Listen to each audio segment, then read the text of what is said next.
if a equals to minus 2x square plus 12x and b equals to 11 minus 8x plus 3x square and c equals to 17 minus 4x square and d equals to x square minus x minus 3, then what is the sum of coefficients of x square and x in a plus b plus c minus d? So ಇಲ್ಲಿ ಒಂದು ಕೆಲವೊಂದಷ್ಟು ಪಾಲಿನಾಮಿಗಳು ಕೊಟ್ಟಿದ್ದಾರೆ, A B C D ಅಂತ 4 ಪಾಲಿನಾಮಿಗಳು ಕೊಟ್ಟಿದ್ದಾರೆ. ಅದನ್ನ ಏನ್ ಮಾಡಬೇಕು ಅಂತಂದ್ರೆ A plus B plus C minus D ಮಾಡಬೇಕು. ಅದರಲ್ಲಿ ಎಕ್ಸ್ ಸ್ಕ್ವೇರ್ ಟರ್ಮು ಇರುತ್ತೆ, ಎಕ್ಸ್ ಟರ್ಮು ಇರುತ್ತೆ. ಸೊ ಎಕ್ಸ್ ಸ್ಕ್ವೇರ್ ನ ಕೋಎಫಿಷಿಯಂಟ್ ಒಂದು ಬರುತ್ತೆ, ಎಕ್ಸ್ ನ ಕೋಎಫಿಷಿಯಂಟ್ ಒಂದು ಬರುತ್ತೆ. ಆ ಕೋಎಫಿಷಿಯಂಟ್ ಗಳ ಸಮ್ ಅನ್ನ ನಾವಿಲ್ಲಿ ಕ್ಯಾಲ್ಕುಲೇಟ್ ಮಾಡಬೇಕು. ಸೊ ಹಾಗಾಗಿ ನಾವೇನ್ ಮಾಡೋಣ ಫಸ್ಟ್ ಅಂತಂದ್ರೆ A plus B plus C minus D ನಲ್ಲಿ ಎಕ್ಸ್ ಸ್ಕ್ವೇರ್ ನ ಕೋಎಫಿಷಿಯಂಟ್ ಯಾವ ರೀತಿ ಇರುತ್ತೆ ಮತ್ತು ಎಕ್ಸ್ ನ ಕೋಎಫಿಷಿಯಂಟ್ ಯಾವ ರೀತಿ ಇರುತ್ತೆ ಅಂತ ಫಸ್ಟ್ ಬರೆಯೋಣ. ಸೊ ಫಸ್ಟ್ ಏನೇ ನೋಡಿ, A plus B plus C minus D ಅಂತ ಇದೆ. ಇಲ್ಲಿ ಮಾತ್ರ ಮೈನಸ್ ಇರೋದು, ಬೇರೆ ಎಲ್ಲರೂ ಪ್ಲಸ್ ಇದೆ, ಸೊ ಪ್ರಾಬ್ಲಮ್ ಆಗಲ್ಲ. ಓಕೆ, ಎಕ್ಸ್ ಸ್ಕ್ವೇರ್ ನ ಕೋಎಫಿಷಿಯಂಟ್ ಗಳು ಫಸ್ಟ್ ಬರ್ಕೊಳ್ತೀನಿ ನಾನು, -2. ನೆಕ್ಸ್ಟ್ ಬಿ ನ ಆಡ್ ಮಾಡಬೇಕು. ಬಿ ನಲ್ಲಿ ಆಡ್ ಮಾಡಬೇಕು ಅಂತಂದ್ರೆ ಎಕ್ಸ್ ಸ್ಕ್ವೇರ್ ಕೋಎಫಿಷಿಯಂಟ್ +3 ಇದೆ, ಸೊ +3. ಅಗೇನ್ ಸಿ ಆಡ್ ಮಾಡಬೇಕು, ಅದರಲ್ಲಿ ಎಕ್ಸ್ ಸ್ಕ್ವೇರ್ ನ ಕೋಎಫಿಷಿಯಂಟ್ ಏನಿದೆ -4. ನೋಡಿ ಅವೆಲ್ಲನೂ ಕಾಮನ್ ತೆಗೆದು ಎಕ್ಸ್ ಸ್ಕ್ವೇರ್ ಅಂತ ಬರೆದಿರ್ತೀವಿ ನಾವು, ಹಾಗಾಗಿ ಆ ಕೋಎಫಿಷಿಯಂಟ್ ಗಳು ಮಾತ್ರ ಬರ್ಕೊಳ್ತಿದ್ದೀವಿ. ಡಿ ಬರಿಬೇಕಾದ್ರೆ ಮೈನಸ್ ಮಲ್ಟಿಪ್ಲೈ ಮಾಡಬೇಕು, ಹಾಗಾಗಿ ಇದರಲ್ಲಿ ಇರ್ತಕ್ಕಂಥ ಪ್ರತಿಯೊಂದು ಟರ್ಮ್ ಏನಾಗುತ್ತೆ ಅಂತಂದ್ರೆ -x² + x + 3 ಆಗಿ ಚೇಂಜ್ ಆಗುತ್ತೆ. ಹಾಗಾಗಿ ಎಕ್ಸ್ ಸ್ಕ್ವೇರ್ ನ ಕೋಎಫಿಷಿಯಂಟ್ ಏನಾಗುತ್ತೆ ಇಲ್ಲಿ ಅಂತಂದ್ರೆ -1. ಸೊ ಇವೆಲ್ಲ ಏನು ಅಂತಂದ್ರೆ these are the coefficients of X square. So ಇಷ್ಟು ಈ ರೀತಿ ಬರೋದು ಎಕ್ಸ್ ಸ್ಕ್ವೇರ್ ಅಂತ ಬರೆದಿರ್ತೀವಿ ನಾವು, ಅಂದ್ರೆ ಎಕ್ಸ್ ಸ್ಕ್ವೇರ್ ಅನ್ನ ಕಾಮನ್ ತೆಗೆದಿರ್ತೀವಿ. ಓಕೆ, ಈಗ ಸಮ್ ಅಂತ ಕೇಳಿದ್ದೇನೆ, ಸೊ ಪ್ಲಸ್. ಈಗ ನೆಕ್ಸ್ಟ್ ಏನ್ ಮಾಡೋಣ ಅಂತಂದ್ರೆ ಕೋಎಫಿಷಿಯಂಟ್ ಆಫ್ ಎಕ್ಸ್ ಬರೆಯೋಣ. ಕೋಎಫಿಷಿಯಂಟ್ ಆಫ್ ಎಕ್ಸ್ ಏನಾಗ್ತದೆ ಇಲ್ಲಿ 12 ಪ್ಲಸ್ ಬಿ ನಲ್ಲಿ ಕೋಎಫಿಷಿಯಂಟ್ ಆಫ್ ಎಕ್ಸ್ ಏನಿದೆ -8 ಇದೆ. ಸೊ ಇಲ್ಲಿ ಪ್ಲಸ್ ಬದಲಿಗೆ ನಾನು ಡೈರೆಕ್ಟ್ ಆಗಿ -8 ಅಂತ ಬರೀತೀನಿ. ಅಗೇನ್ ಸಿ ನಲ್ಲಿ ಕೋಎಫಿಷಿಯಂಟ್ ಆಫ್ ಎಕ್ಸ್ ಇಲ್ವೇ ಇಲ್ಲ, ಎಕ್ಸ್ ಟರ್ಮೇ ಇಲ್ಲ ಅಂತಂದ್ರೆ ಕೋಎಫಿಷಿಯಂಟ್ ಆಫ್ ಎಕ್ಸ್ ಬರೋದೇ ಇಲ್ಲ. ಇನ್ನು ಡಿ ನಲ್ಲಿ ಕೋಎಫಿಷಿಯಂಟ್ ಆಫ್ ಎಕ್ಸ್ ಏನಿರ್ತದೆ ಅಂತಂದ್ರೆ 1 ಇರುತ್ತೆ, ಮೈನಸ್ ಮಲ್ಟಿಪ್ಲೈ ಮಾಡಿ ಆದ್ಮೇಲೆ, ಸೊ 1. ಸೊ ಇದೇನಿದು ಕೋಎಫಿಷಿಯಂಟ್ ಆಫ್ ಎಕ್ಸ್. ಸೊ ಈಗ ಸಿಂಪ್ಲಿಫೈ ಮಾಡಿ ಇಲ್ಲಿ ಅಬ್ಸರ್ವ್ ಮಾಡಿದ್ರೆ -2 -1 -3 ಆಗುತ್ತೆ. -3 + 3 ಕ್ಯಾನ್ಸಲ್ ಆದ್ರೆ ಇದು -4 ಬಂತು. ಪ್ಲಸ್ ಇಲ್ಲಿ ನೋಡಿ 12 - 8 ಅಂತಂದ್ರೆ 4 + 1 is 5.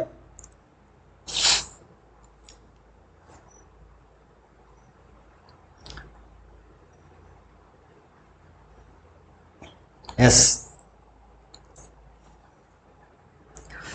So -d.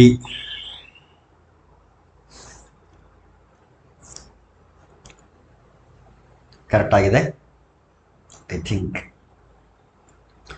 ಎ ನಲ್ಲಿ ಕೋಎಫಿಷಿಯಂಟ್ ಆಫ್ ಎಕ್ಸ್ 12, ಬಿ ನಲ್ಲಿ ಕೋಎಫಿಷಿಯಂಟ್ ಆಫ್ ಎಕ್ಸ್ -8, ಸಿ ನಲ್ಲಿ ಇಲ್ಲ, ಡಿ ನಲ್ಲಿ -d ಬೇಕಲ್ಲ, -1.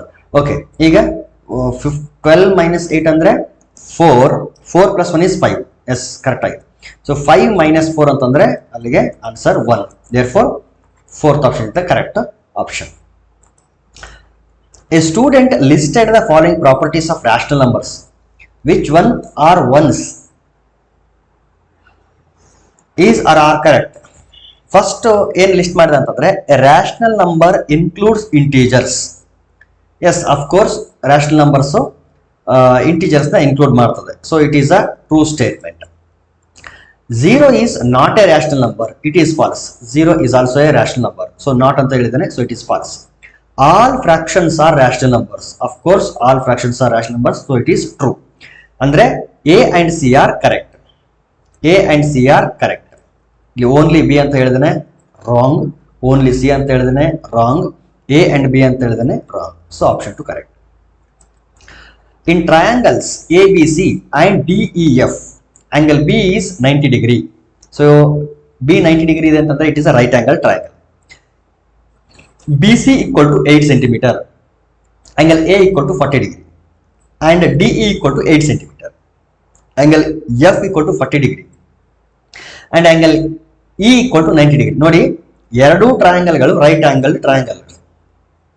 Then which of the following statements is true ಅಂತ ಹೇಳ್ತಾರೆ. ಸೊ ಅದಕ್ಕೆ ಒಂದು ರೆಫರೆನ್ಸ್ ಡಯಾಗ್ರಾಮ್ನ ಡ್ರಾ ಮಾಡ್ಕೊಳ್ಳೋಣ. ರೈಟ್ ಆಂಗಲ್ ಟ್ರಯಾಂಗಲ್ ತಗೊಳ್ತೀನಿ ನಾನು, 2 ರೈಟ್ ಆಂಗಲ್ ಟ್ರಯಾಂಗಲ್ಗಳು. ಸೊ ಇದೊಂದು, ಇದೇ ರೀತಿ ಇನ್ನೊಂದು ತಗೊಳ್ಳೋಣ. ಓಕೆ, ಸೊ ಒಂದು right angle triangle ABC, angle B 90 degree ಇದೆ. ಸೊ ಇದು ಆಂಗಲ್ B ಆಗಿರ್ತದೆ, 90 ಡಿಗ್ರಿ ಇಲ್ಲಿ ಫಾರ್ಮ್ ಆಗಿದೆ. ಯಾವುದಿದು ABC, ABC. ಆಮೇಲೆ ಆಂಗಲ್ A 40 ಡಿಗ್ರಿ ಇದೆ.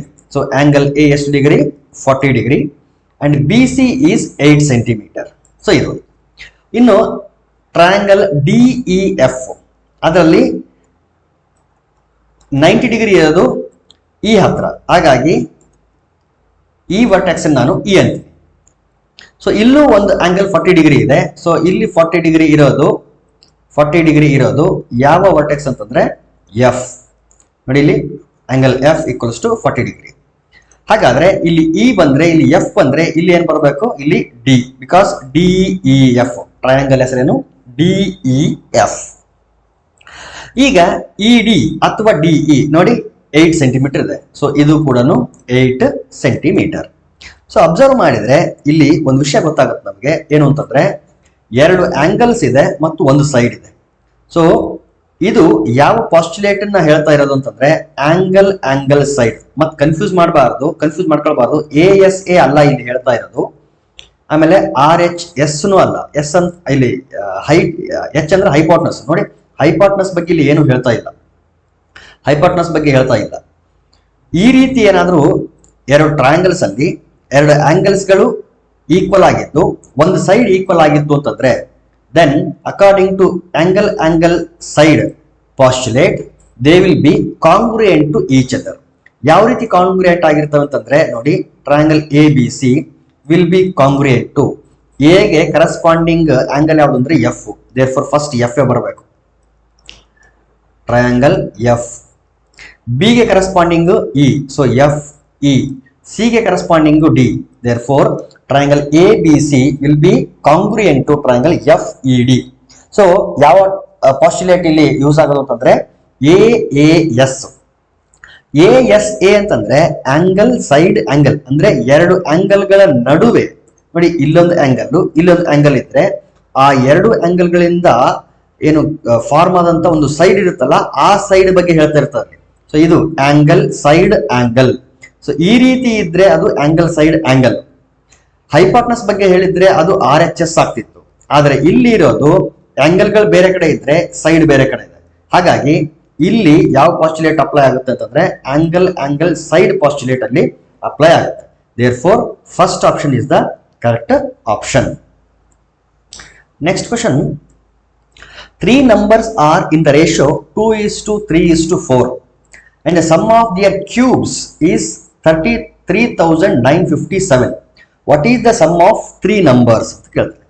ರೇಷಿಯೋ ಕೊಟ್ಟಿದ್ದಾರೆ ಅಂತಂದ್ರೆ ಅದರ ಹೈಯೆಸ್ಟ್ ಕಾಮನ್ ಫ್ಯಾಕ್ಟರ್ ಅನ್ನ ಏನ್ ಮಾಡಿರ್ತಾರೆ, ಅಲ್ಲಿ ಡಿವೈಡ್ ಮಾಡಿ ಕೊಟ್ಟಿರ್ತಾರೆ. ಹಾಗಾಗಿ ಆಕ್ಚುಯಲ್ ನಂಬರ್ಸ್ ಗಳು ಏನಾಗಿರ್ಲಿ ಅಂತಂದ್ರೆ, ಒಂದು ನಂಬರ್ 2x ಆಗಿರ್ಲಿ, ಇನ್ನೊಂದು ನಂಬರ್ 3x ಆಗಿರ್ಲಿ, ಇನ್ನೊಂದು ನಂಬರ್ 4x ಆಗಿರ್ಲಿ. So these are the actual numbers. ಅವ್ರೇನ್ ಕೊಟ್ಟಿದ್ದಾರೆ ಅಂತಂದ್ರೆ ಸಮ್ ಆಫ್ ದಿಯರ್ ಕ್ಯೂಬ್ಸ್, ಅವುಗಳ ಕ್ಯೂಬ್ಸ್ ಗಳ ಸಮ್. ನೋಡಿ, 2x ಹೋಲ್ ಕ್ಯೂಬ್, ಸ್ವಲ್ಪ ಸ್ಪೇಸ್ ಬಿಟ್ಟು ಬರ್ಕೊಳ್ಳೋಣ.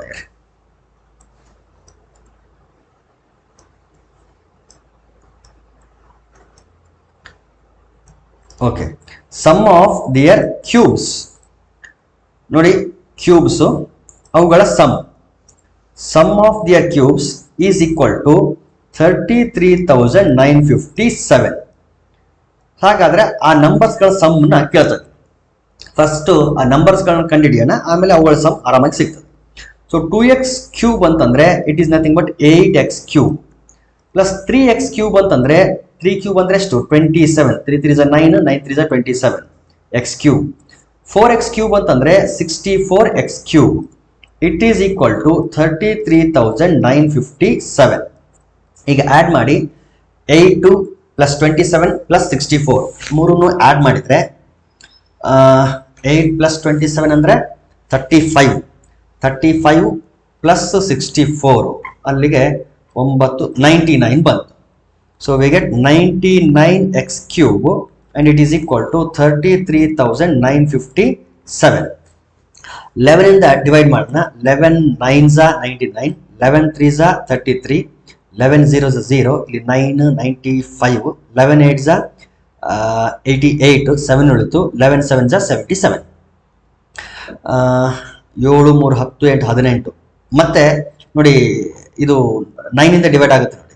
9 1s are 9 9 3 27, 9 3s are 27, 27 ಅಂದ್ರೆ ಅಲ್ಲಿಗೆ 3 ಉಳಿದು 38 ಆಯಿತು. 9 4s are 36, ಸೊ 2 ಉಳಿತು 27, 9 3s are 27. ನೋಡಿ x ಕ್ಯೂಬ್ ಈಕ್ವಲ್ ಟು 343. ಹಾಗಾದ್ರೆ what is the value of x? ಯಾವ ನಂಬರ್ನ ಕ್ಯೂಬ್ ಮಾಡಿದ್ರೆ 343 ಬರುತ್ತೆ ಅಂತಂದ್ರೆ 343 ಈಸ್ ದ ಕ್ಯೂಬ್ ಆಫ್ 7. ಬೇಕಿದ್ರೆ ಚೆಕ್ ಮಾಡ್ಕೊಳ್ರಿ. 7 7s are 49, so 49 7s are ಮಾಡಿದ್ರೆ 7 ಕ್ಯೂಬ್ ಬರುತ್ತೆ. 7 9s are 63, carry 6, 7 4s are 28, 28 plus 6 ಅಂತಂದ್ರೆ 34. ನೋಡಿ, therefore 343 is the cube of 7. therefore cube root of 343 is 7. So x value ಸಿಕ್ತು. ಈಗ ಇದರಲ್ಲಿ ಸಬ್ಸ್ಟಿಟ್ಯೂಟ್ ಮಾಡಿದ್ರೆ ನನಗೆ 3 ನಂಬರ್ಗಳು ಸಿಕ್ಬಿಡ್ತವೆ. ಸಬ್ಸ್ಟಿಟ್ಯೂಟ್ ಮಾಡೋಣ. 2 into 7, ಇನ್ನೊಂದು ನಂಬರು 3 into 7, ಮತ್ತೊಂದು ನಂಬರು 4 into 7. ಈಗ ಮಲ್ಟಿಪ್ಲೈ ಮಾಡಿ. 2 7s are 14, 3 7s are ಅಥವಾ 7 3s are 21, ಇದು 28. ಆಡ್ ಮಾಡಿ 3, 8 1 9 4 13, 2 2 4 2 6, 63. So option 3 is the correct option.